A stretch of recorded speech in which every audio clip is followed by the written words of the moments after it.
Standing together with her wife Sherelle in the Oval Office, I spoke with Brittany Griner. She's safe. She's on a plane. She's on her way home. After months of being unjustly detained in Russia, held under intolerable circumstances, Brittany will soon be back in the arms of her loved ones, and she should have been there all along. This is a day we've worked toward for a long time. We never stopped pushing for her release. It took painstaking and intense negotiations, and I want to thank all the hard-working public servants across my administration who worked tirelessly to secure her release. I also want to thank the UAE for helping us facilitate Brittany's return, because that's where she landed. These past few months have been hell for Brittany and for Charlie and her entire family and all her teammates back home. People all across the country have learned about Brittany's story, advocated for her release, stood with her throughout this terrible ordeal. And I know that support meant a lot to her family. I'm glad to be able to say that Brittany's in good spirits. She's relieved to finally be heading home. And the fact remains that she's lost months of her life, experienced the needless trauma, and she deserves space, privacy, and time with her loved ones to recover and heal from her time being wrongfully detained. Brittany is an incomparable athlete, a two-time Olympic gold medalist for Team USA. She endured mistreatment in a show trial in Russia with characteristic grit and incredible dignity. She represents the best about America, just across the board, everything about her. She wrote to me back in July.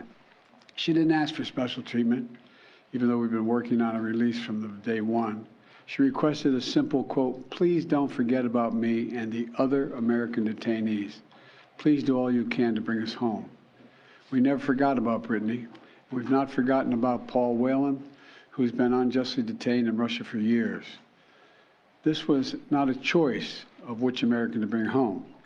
We brought home Trevor Reed when we had a chance early this year.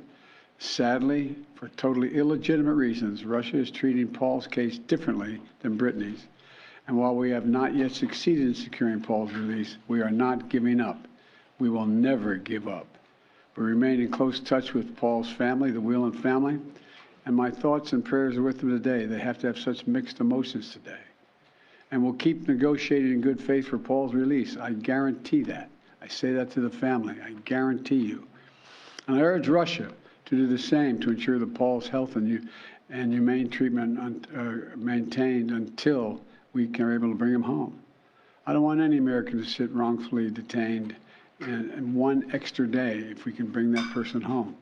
My administration has now brought home dozens of Americans who were wrongfully detained or held hostage abroad, many of whom had been held since before I took office. And today we also remember the other Americans that are being held hostage and wrongfully detained in Russia or anywhere else in the world. Reuniting these Americans with their loved ones remains a priority for my administration, every person in my administration involved in this.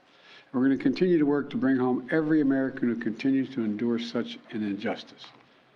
We also want to prevent any more American families from suffering this pain and separation.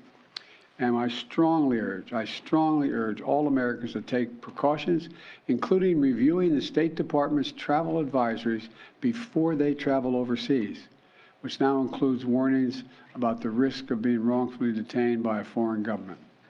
Make no mistake about it, this work is not easy. Negotiations are always difficult.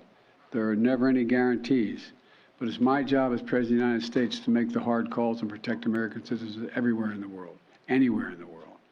And I'm proud that today we have made one more family whole again. So welcome home, Brittany.